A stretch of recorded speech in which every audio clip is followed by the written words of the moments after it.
Hi, so yes, I'm Tia Castagno, and I wear two hats, main hats. One is as head of innovation for a communication company, and the other hat is as a yoga and mindfulness teacher and a coach in this regard. So from mental health to anything to do with creativity and how to unleash creativity through mental well-being.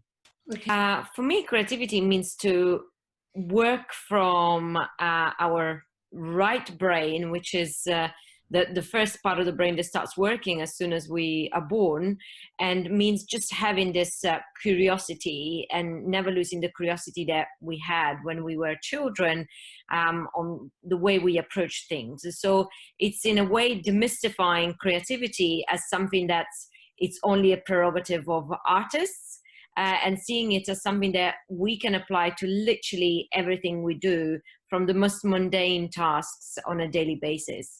Teaching is very simple. It basically relies on the concept that we need to be able to be the most relaxed in order to access that part of the brain that we generally don't access when we go about our day.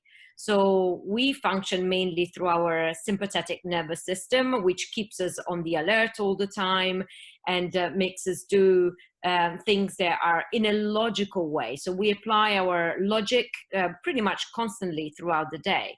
And yoga and meditation allows us to completely relax, so that the parasympathetic nervous system can come in and the dream state almost can be recreated, but with us being awake.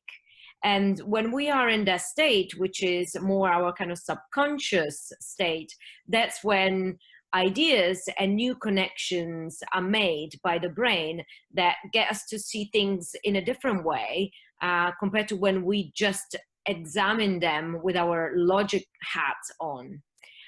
So that's what we really try and encourage in people, not only to live stress-free, but also to unleash creativity. And the two things are very much linked to each other.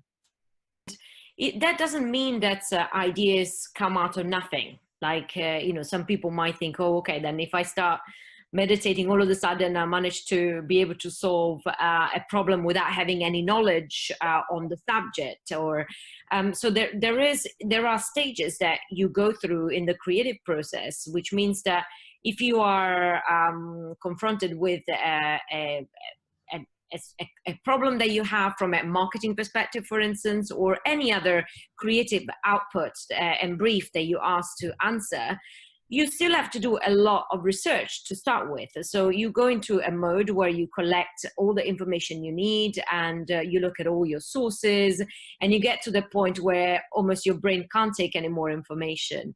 And that's when you then just put everything to the side and let the process of creativity take place by engaging in completely relaxing activities. It might be going just for a walk, or it might be going to the museum, going to the park, going for a run. And those are in those situations, then, like as you say, your brain then, when it's at its most relaxed state, makes connections between that information, those pieces of information that you have already in your brain. So it doesn't just pluck it out of nothing, but it's able to work on the subconscious level and make connections that you need to make in order to come up with a great idea, which turns out to be a great solution to the problem, because it relies on all the research that you have already done and banked and have it in yourself for your subconscious to access. Right. And so what you're saying about the creative process reminds me of Graham Wallace, 1926, where he talks about the 4 stages of creativity. The first one being preparation, where we do our research, we acquire the information that's required. And then the second stage being one of incubation. That's where we go for a walk, we relax, we just let go of the problem that we're working on.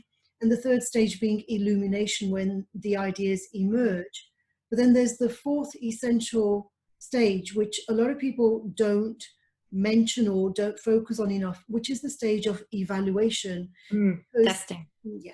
Mm. So tell us more about that stage of evaluation. That is usually the stage that where the most collaborative part comes in, because, and you know, I've said this many times before, that a lot of the creative process actually needs to happen in when you're on your own. We often try to force collaboration too early in the stage of creation, but because of this process that we just described, a lot of this needs to happen when you are on your own, because it's almost impossible to go in a relaxed state when you are surrounded by people or you're trying to engage in conversation.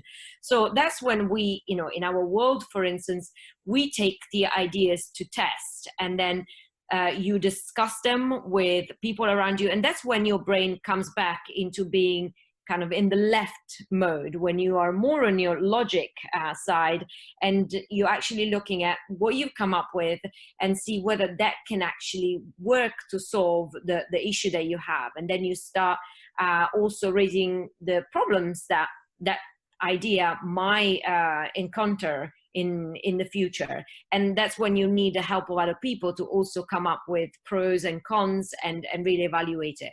And usually if the idea still feels strong, then you pilot it in a small setting, in a small environment, to see that if there's still strong validity behind it.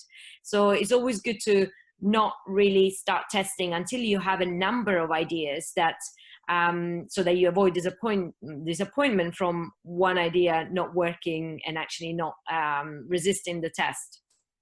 And also what you're talking about is this need for, at some stages of that creative process, there's a need for the person to be on their own, and Mm-hmm. another stage, there's a need for them to be with others. So we can't be exclusively on our own. We can't be exclusively, you know, always with other people. And very often people use brainstorming in groups to be the starting point of creativity. And it's, as you say, when we are in a group, we're too alert. That's in that state of being over alert, the best ideas don't emerge from our subconscious. Absolutely. So, and then that brings me to a very interesting point, because in our industry, you often see that someone to try and leverage on the power of many brains can send an invitation for a brainstorm to like 10, 15 people that probably have never heard about that brief or that product or their issue before, and get together without having even read anything about it. And that's the worst circumstance. You can try and get ideas out of people. And then what you're also referring to, we are on a state of alertness, because in that circumstance, often the ego makes us just worry about saying something that is smarter than the person next to us, especially in very competitive environments like a creative agency or most work environments today, where you basically very concerned about looking smart or looking creative or better than someone else next to you. So it's extremely important that people have the time to absorb information on their own, spend time thinking about the material that they've read, and then once that has been done, come together as a smaller group, which feels much more intimate. People feel less intimidated in that context. And that's where you get the best out of people. Really, we wouldn't recommend more than 4 or 5 people max for a brainstorm generally.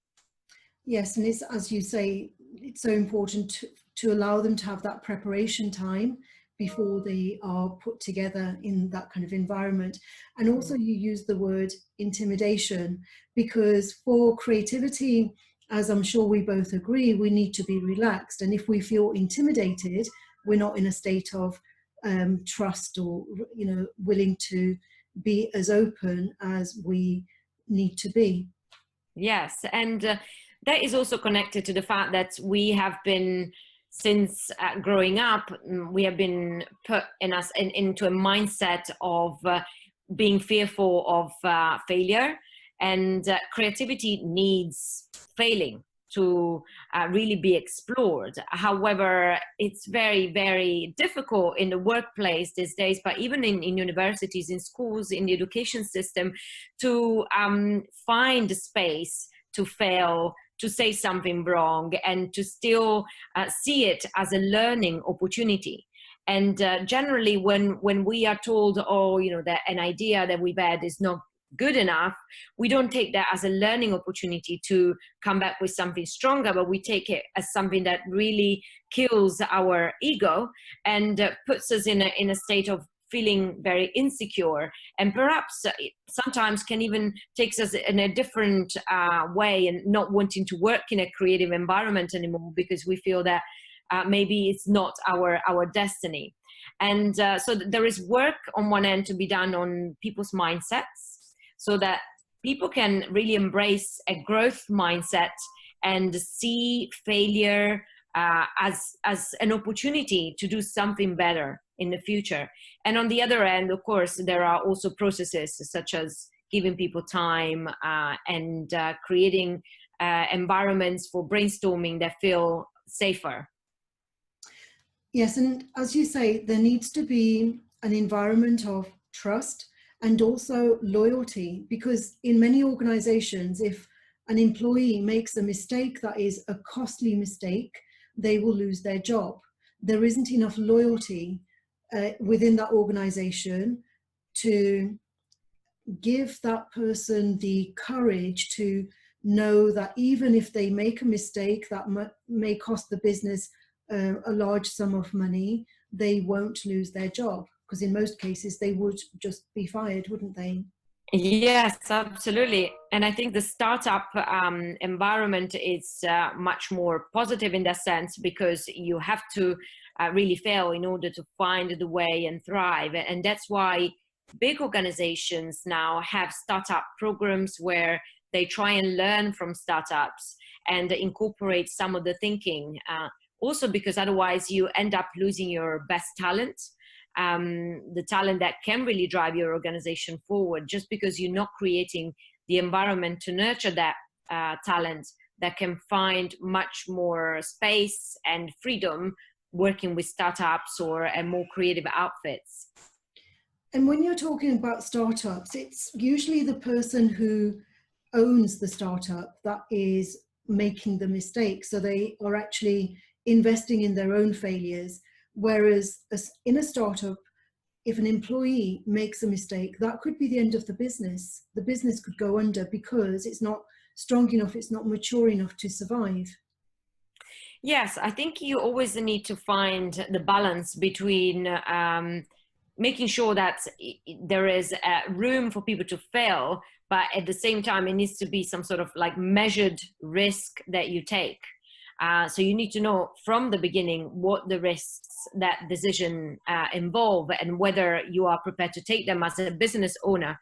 I'm assuming that that's a conversation that happens at startups on a daily basis, because the business owner is so close to the business that wouldn't really let someone else make such a vital decision.